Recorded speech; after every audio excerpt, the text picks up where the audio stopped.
So yun po mga kabisnes, ay isang mapagpalang umaga sa ating lahat mga kabisnes naming minamahal. So yun po mga kabisnes, no, emergency tayong nakarating dito sa ospital mga kabisnes. Ayan o, ayan o ospital o. Ayan, dito sa ospital ng Uka, ano mga kabisnes, kasi nga si Bay, kung ako'y tulog mga kabisnes sa taas, no, katok ng katok. Pero hindi ko alam kung si Bay, sabi ko bakit parang ang katok niya paspas, yung talagang ano ba, yung walang tigil. Di, ang tumayo una si Mengay mga kabisnes. Tapos pagbukas, sabi ni Mengay sa akin, Papa, si Bay namimilipit sa sakit ng tiyan.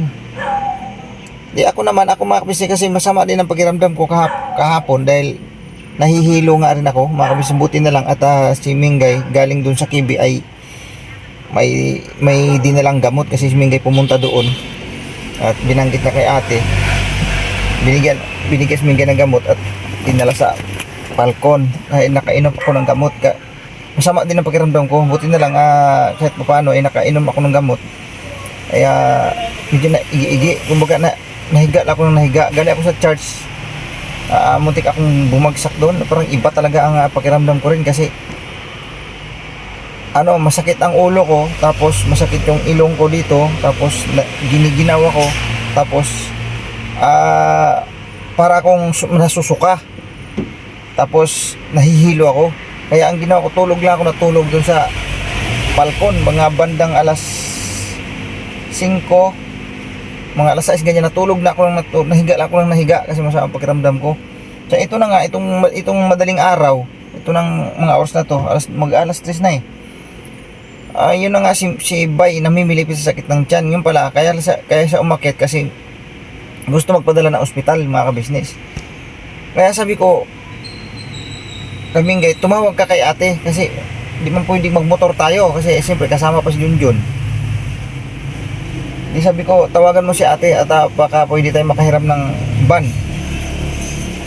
So yan na nga, buti naman at si ate ay nakasagot agad nung tumawag si Mengay.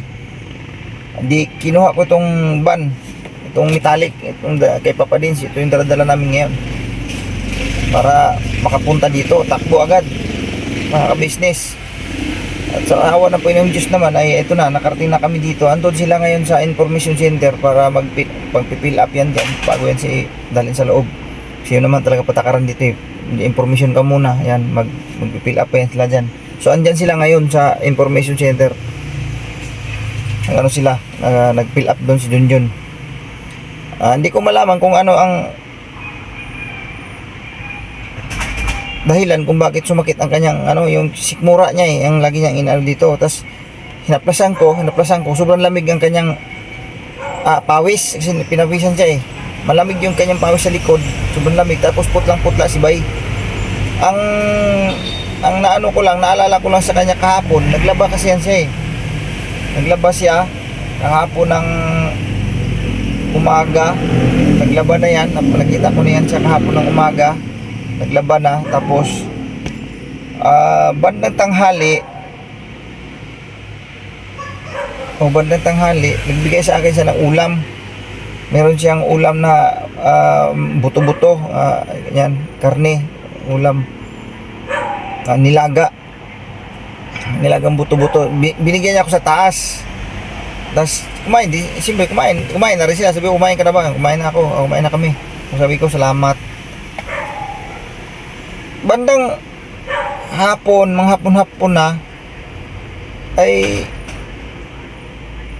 alam ko naglaba pa siya, dami siya nilaban mga kabisnes eh. Tapos bandang itong gabi na umakyat sa taas, nagbigay uli siya ng ulam, kasi ang dami niyang ulam nga tira. Yung ulam din na binigay niya ng umaga, kasi sabi niya nakapag-Jollibee na ako, kasi nag-Jollibee daw sila doon sa Kibi. Ibigay daw siya doon sa Kibi dahil anniversary nila sa kasal pala. Sabi ko, happy anniversary. Yun lang naman ang kanyang dinala yung ulam na yon. Di ko alam kung yun ba ang dahilan sa ulam na yun, pero posible naman. Ang isa sa tinitingnan ko dyan, yung paglalaban niya mga kabisnes, baka ano ba siya, nasinikmura, gipanho, sa Bisaya pag gipanuhot, baka yun ang dahilan kung bakit siya nagsakit yung kanyang tiyan. Kasi wala naman ako ibang nakita sa kanya kahapon na ano, kundi naglaba lang eh. Madami-dami din nilaban niya kasi baka siyempre ibabad sa tubig. Yun lang ang akin ha, pero di ko lang din alam, baka mamaya kasi ma-misinterpret na naman ng marami, sasabihin naman nagula-hula na naman ako. Di total rin lang naman, nag-declare siya na dadalhin sa ospital, kaya dinala na namin dito. So dito natin malalaman ganyan kung ano talaga sakit niya, mga kabisnes. Basta yung sa akin, yun lang yung nakikita ko. Naglaba siya kahapon, baka maaari lang, baka maaari, yun ang naging dahilan. Ano ba siya, nilamig, pinasok ng lamig yung katawan. Yun lang ang akin. Pero malalaman natin to ngayon kasi nandito sila sa loob, mga kabisnes. Nagulat talaga ako, buti na lang medyo okay pakiramdam ko, kaya kung hindi talaga ako, hindi ko makapagmaneho.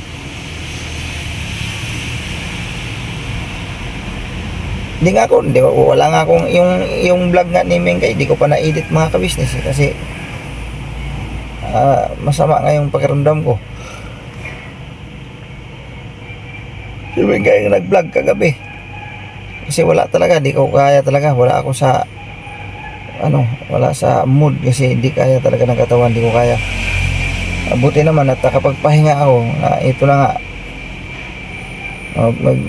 nag-declare si Bay na idadalhin sa ospital. Sabi ko kaya ko naman imaniho na, sige tara ka ako. Hinaplasan ko siya ng hinaplasan, ano talaga, sabi niya Bay, sabi niya bueno dalhin mo na lang kaya ako sa ospital. Ay di, wala nang rin paligoy-ligoy kasi pagka ganyan nag-declare ng taong ganyan, ibig sabihin hindi na kaya, mga business. So yun lang muna yung update mga ka-business, no.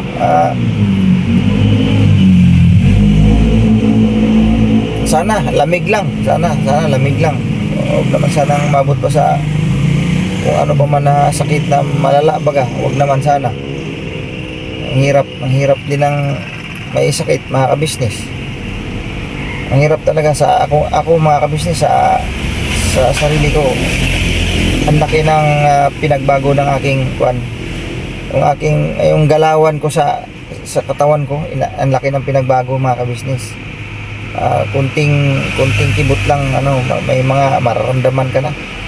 Iba pala talaga pagka yung meron ka ng ganitong iniindang sakit na yung kumbaga operado ka, iba talaga mga ka-business. Iba talaga sa dati nga yung wala kang iniindang ako ngayon, iba na yung pakiramdam ko ngayon mga ka-business. Iba na rin talagang sabi ko nga bahala na ng Diyos kasi kunting lang, may mga mararamdaman ka na lang di mo hindi katulad nga dati mga ka-business. Si Mengay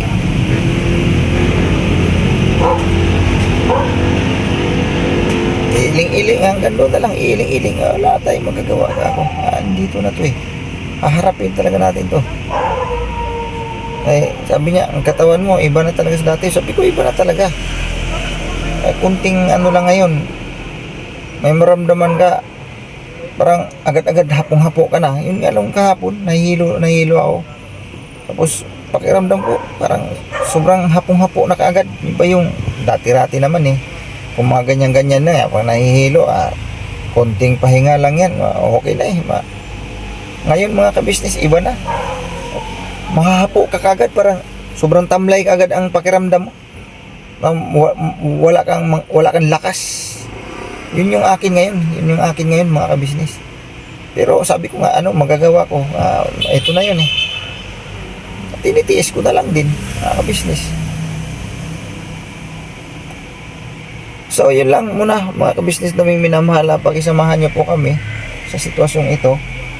Di pa namin alam, hindi ko pa alam kung ano ang status ngayon doon. So mga ka-business, hanggang dito na lang muna dahil pupunta rin ako doon para makakuha tayo ng para alam natin kung nandyan pa sila sa labas mga ka-business. Alright, babalikan po namin kayo mga ka-business. Pakiantabihanan nyo lang po yung aming yung aking vlog na rin na ito, behind the scene ito, kay sa vlog ni Junjun kasi nag-vlog din siya, no, mga kabisnes. Behind the scene lang ito, mga kabisnes naming minamahal, para may update din, ano po, mga kabisnes. Alright. So, mga kabisnes, doon ako galing, no. Pumasok na sila, Junjun, si Bay. Tapos, pagdating doon sa loob, pinatambay mo na doon sa may gilid ng pintuan. Kasi hintayin na lang daw ulit tawagin. Tapos maya lumabas si Junjun, mga kabisnes. Sabi daw ni Bay, medyo okay naman na, pwede na siguro tayong umuwi. Sabi ni Bay daw. Sabi ko, wag Jun, wag kang pumayag na uuwi na, kasi ano natin malalaman yan kung anong sakit niyan yan, kung uwi lang din pala tayo kaagad. Kasi daw pakiramdam daw ni Bay, umuki-okay na raw, hindi na raw sumakit. Sabi ko, wag. Sabihin mo sa kanya, total nandito na rin lang tayo. Ituloy na, kumbaga ipa-check up na. Ayun mga kabisnes, ayun, pumunta na siya. At hinihintay na lang kung tawagin, kasi nandyan sila sa may gilid ng pintuan mga kabisnes sabi ko, pambira naman yan, nandito na tayo tapos uuwi rin lang.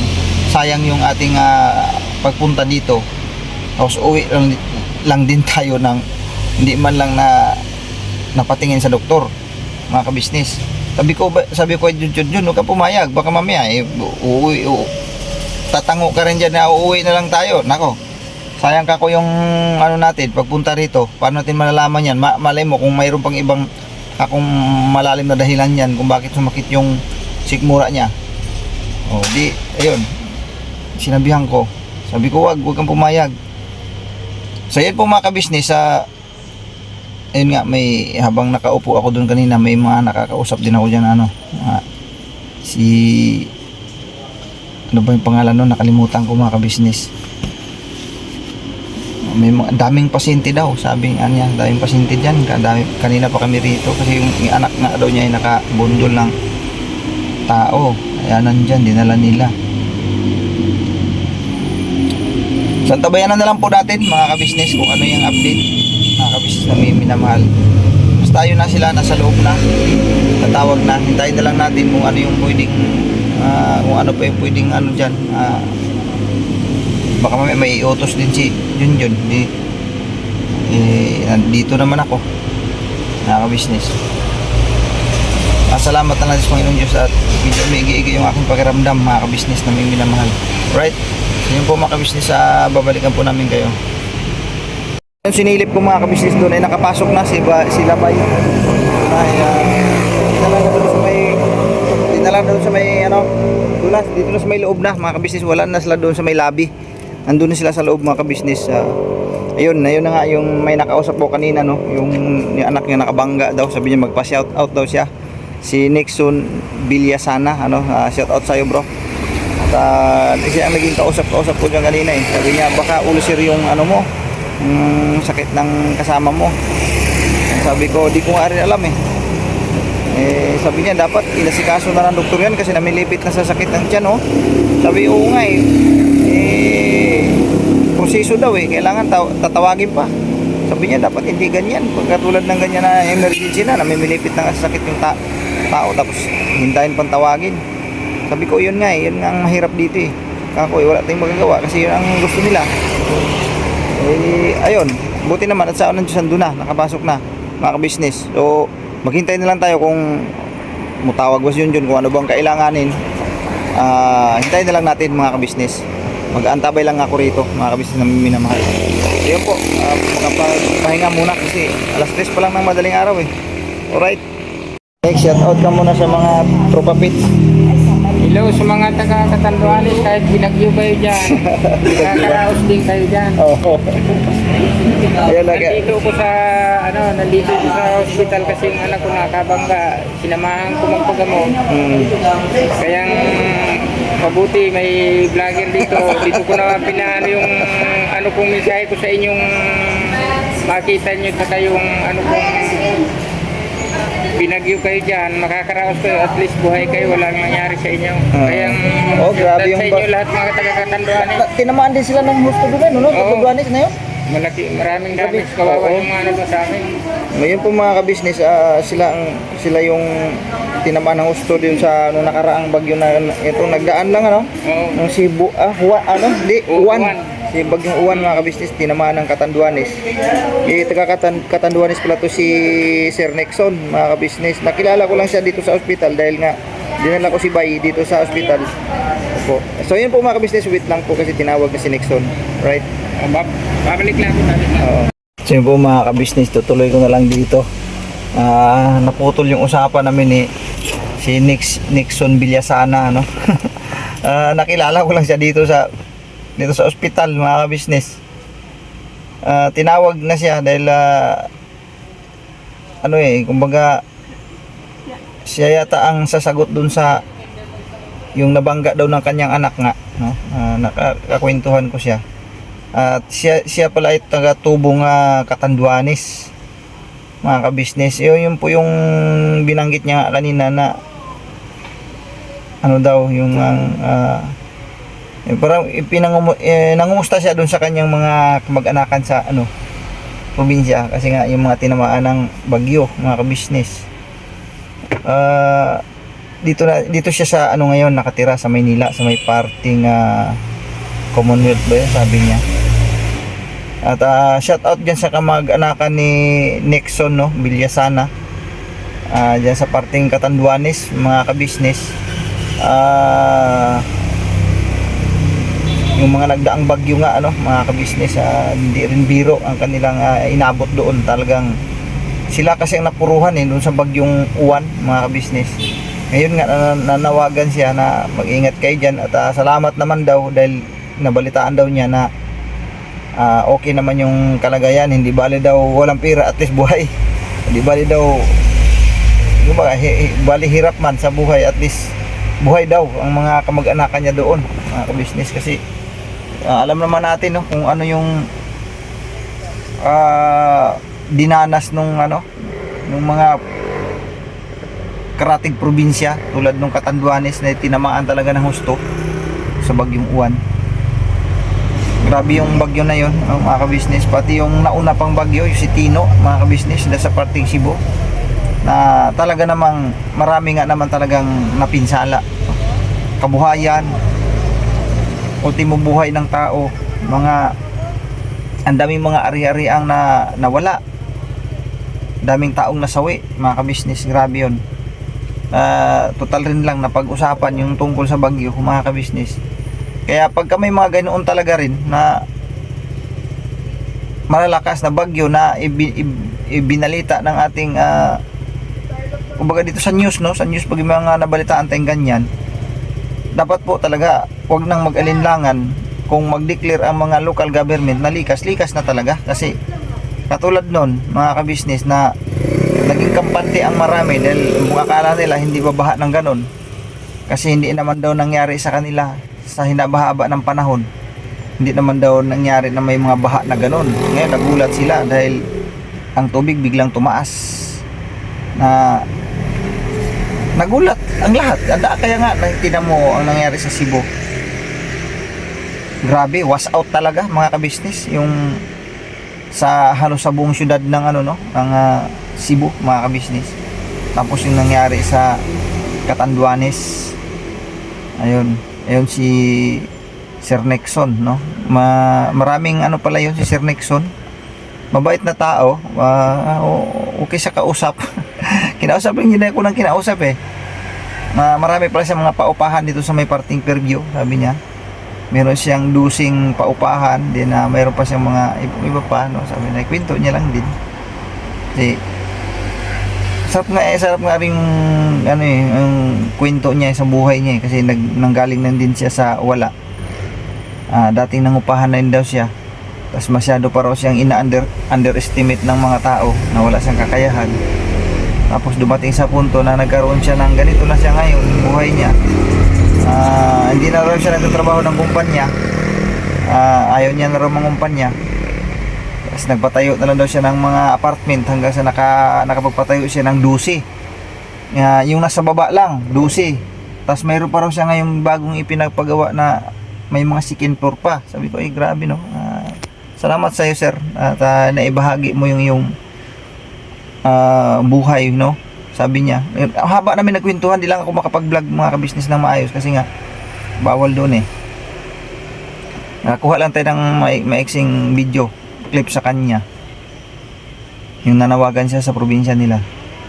Napaganda ang kanyang kinuwento mga ka-business kasi nga matagal din daw siya sa mga pangungumpanya, no, mga ka-business. Mahabang panahon din kung saan saan siya nakarating daw siya ng mga probinsya, Mindanao, Tabato, kung saan saan daw siya nakakarating dahil sa kanyang trabaho. Tapos yun, nag-successful siya sa madaling sabi. Nakapagpatayo siya ng mga apartment mga ka-business sa ngayon. Ang ganda ng kwento niya. Hindi lang kasi natin hindi ko lang kasi agad na i-vlog kanina mga ka-business kasi siyempre nandun kami sa may harap ng alam naman natin bawal kasi doon. Sa pangungumpanya talaga mga ka-business, sabi nga niya matagal ako sa pangungumpanya pero iniwan ko rin, sabi niya, iniwan ko. Di ako nagtagal, di ako nanatili sa pangungumpanya kasi wala rin daw talaga narating. Ang ginawa lang daw talaga niya habang siya ay nangungumpanya, nakapag-ipon daw siya, nag-ipon daw siya ng nag-ipon. Kasi nga sabi niya, ina-underestimate daw siya ng kanyang mga kamag-anakan na wala daw siyang kakayahan. Ang ganda ng kwento ni Sir Nixon sa kanyang buhay. Parang naano ako doon na yung binanggit niya na habang nangumpanya daw siya ay nag-ipon daw siya ng nag-ipon kasi meron daw nga daw siyang balak o pangarap na magtatayo daw siya ng apartment. So natupad niya yun, yung kanyang pangarap, magtayo siya ng apartment mga ka-business. Ang totoo nga daw ngayon ay meron siyang 12 ka apartment mga ka-business. Pero galing lang siya sa pangungumpanya din nung araw. Kumbaga yung pangarap niya na yun na gusto niyang matupad, nangyari. Nag-ipon lang daw siya na nag-ipon. Yung termino pag-ipon mga ka-business ako dun naano ako dun kumbaga sabi ko nga yung pag-iipon talaga napakahalaga kasi talaga mga ka-business. Walang imposible talaga kapag ginawa isinakatuparan yung pangarap.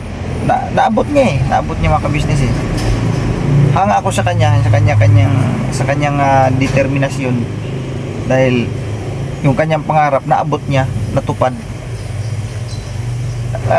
Nakatabi ko lang siya sa kinauupuan ko kanina tapos makwento siya mga ka-business, makwento. Ayun, andun siya ka-business. Hindi lang ako makapag-vlog dun mga ka-business naming minamahal. So sila Bay hanggang ngayon wala pa, andun pa sa loob. Hindi ko alam kung anong balita doon ngayon. Antabay lang ako rito mga ka-business naming minamahal.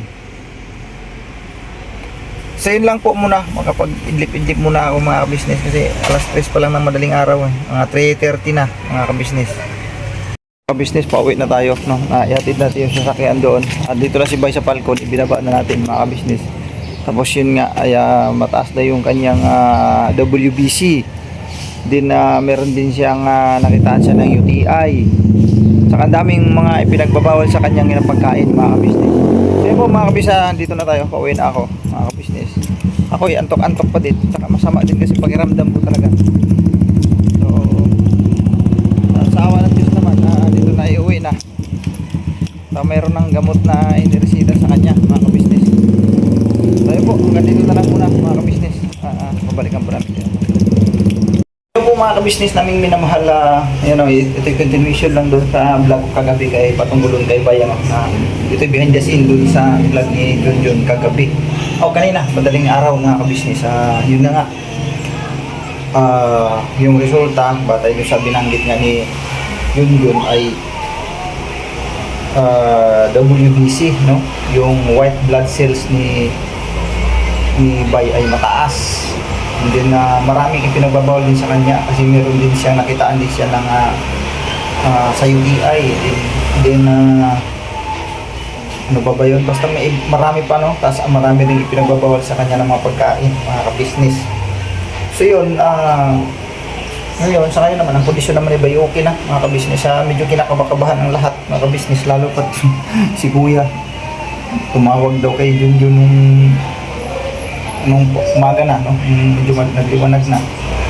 Kasi, siyempre na-alarma sa mga kabisnes. Kasi nung pagkuha ko sa van dun sa KB ay tulog pa sila si ate, ay si Kuya, si ate lang ang gising. Kasi nung tinawagan ni Mingay ay ang nakasagot si ate.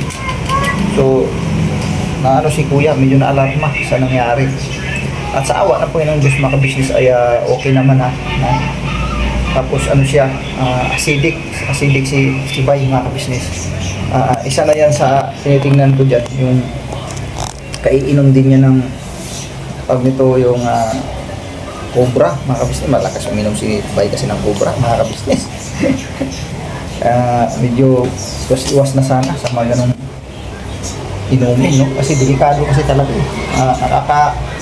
nakakabahala din pagka ganyan. Ako, nakaka-business na nakakaano ba pag nito yung nakaka-alarma na kasi, no? Nakaka-business yung mga ganong inumin, yung Cobra na yan. Masyado ng daming nadalit yan nakaka-business. Dapat pag uminom ka raw niyan, yung ibig sabihin, inom ka ngayon, maya inom ka rin na maraming tubig. Sabi nga, di ba, nag-usap kami kanina, nagkwentuhan kami sa baba, nakaka-business. Sabi niya, lakas daw niyang uminom ng mga time niya, naka-apat daw siya. Kumbaga, sa araw na yun, apat siyang bote na Cobra. Kaya yun ang isa sa pinakadelikado na pagka napasubra ka sa pag-inom niyan mga ka-business. Kasi nga, mataas talaga ano niya, yung sa sobrang gambagang tamis, yung ano bang may tawag dyan na hinahalo niyan, yung turin ba yun? Na sobrang nakaka-apekto sa katawan kapag ikay na-over sa pag-inom niya. Ang dami nang nadali niyan talaga mga ka-business, maging dun sa kapitbahay ko dati, nasumuka siya ng dugo.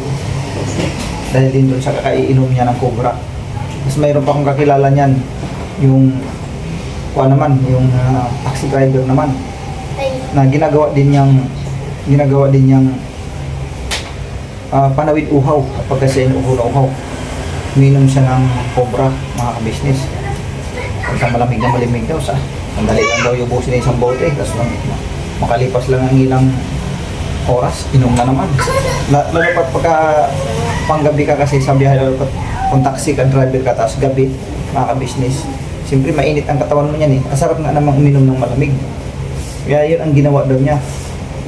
Na ano yun, mga ka-business, na parang siyang nagsasalita na kung ano-ano. Kumbaga, na ano siya, nagkaroon siya ng problema sa mental health, mga ka-business. Tapos ayun, umuwi na lang ng probinsya yun Yung taxi driver niya, nakakilala ko. Kasi ganun ang kanyang kondisyon, na parabasang sa Bisaya pa mga siguro pag salimuang na, hindi na maintindihan, magsasalita na lang kung ano-ano. Yun, kaya inuwi ng kanyang asawa sa probinsya, sa taga Surigao yun mga kabisnes. Naalala ko lang kasi talaga, dahil sa Cobra din yun mga kabisnes namin yun. Kaya yun si Bay, sinabi ko kanina, sabi ko Bay, medyo maglaylo ka sa pag-inom ng Cobra kasi hindi maganda sa katawan kasi talaga yan. Ginagawa rin niya kasi ng panawid uhaw, pagka nauhaw siya. Yan.